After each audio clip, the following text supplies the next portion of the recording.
ನಮಸ್ಕಾರ. ಸರ್ಕಾರಿ ಪ್ರೌಢಶಾಲೆ ಮೆಣಸಿಗಿ ಭಾಷಾ ಬೇಸಿಗೆ ಶಿಬಿರ. ನಾನು ಪರ್ವತಗಳ ಬಗ್ಗೆ ಮಾಹಿತಿಯನ್ನು ನೀಡಲು ಬಂದಿದ್ದೇನೆ. ಕರ್ನಾಟಕದ ಪರ್ವತಗಳು ಹೆಚ್ಚಾಗಿ ಪಶ್ಚಿಮ ಘಟ್ಟಗಳಲ್ಲಿ ನೆಲೆಗೊಂಡಿವೆ. ಇವುಗಳಲ್ಲಿ ಅತಿ ಎತ್ತರದ ಶಿಖರ ಚಿಕ್ಕಮಗಳೂರು ಜಿಲ್ಲೆಯ ಮುಳ್ಳಯ್ಯನಗಿರಿ.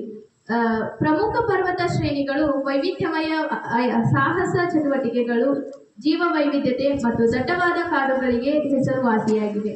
ಕರ್ನಾಟಕದ ಪ್ರಮುಖ ಪರ್ವತಗಳು ಮತ್ತು ಅವುಗಳ ವಿವರಗಳು.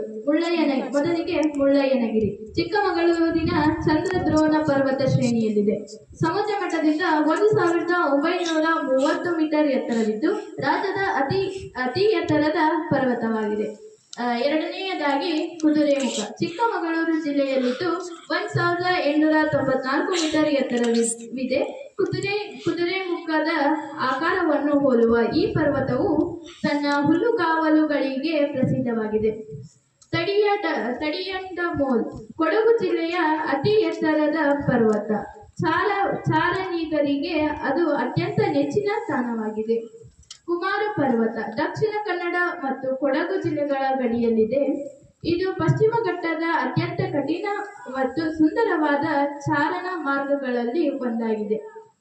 ಮುಂದಿನದಾಗಿ ಕೊಡಚಾದ್ರಿ ಶಿವಮೊಗ್ಗ ಜಿಲ್ಲೆಯಲ್ಲಿದೆ. ಇದು ದಟ್ಟವಾದ ಅರಣ್ಯ ಮತ್ತು ಐತಿಹಾಸಿಕ ಮೂಕಾಂಬಿಕಾ ದೇವಸ್ಥಾನಕ್ಕೆ ಪ್ರಸಿದ್ಧವಾಗಿದೆ. ಮುಂದಿನದಾಗಿ ನಂದಿ ಬೆಟ್ಟ ಚಿಕ್ಕಬಳ್ಳಾಪುರ ಜಿಲ್ಲೆಯಲ್ಲಿದೆ. ಮಂಗಳೂರಿನ ಸಮೀಪವಿರುವ ಇದು ಪ್ರಮುಖ ಪ್ರವಾಸಿ ತಾಣವಾಗಿದ್ದು ಅದ್ಭುತ ಸೂರ್ಯೋದಯಕ್ಕೆ ಹೆಸರುವಾಸಿಯಾಗಿದೆ.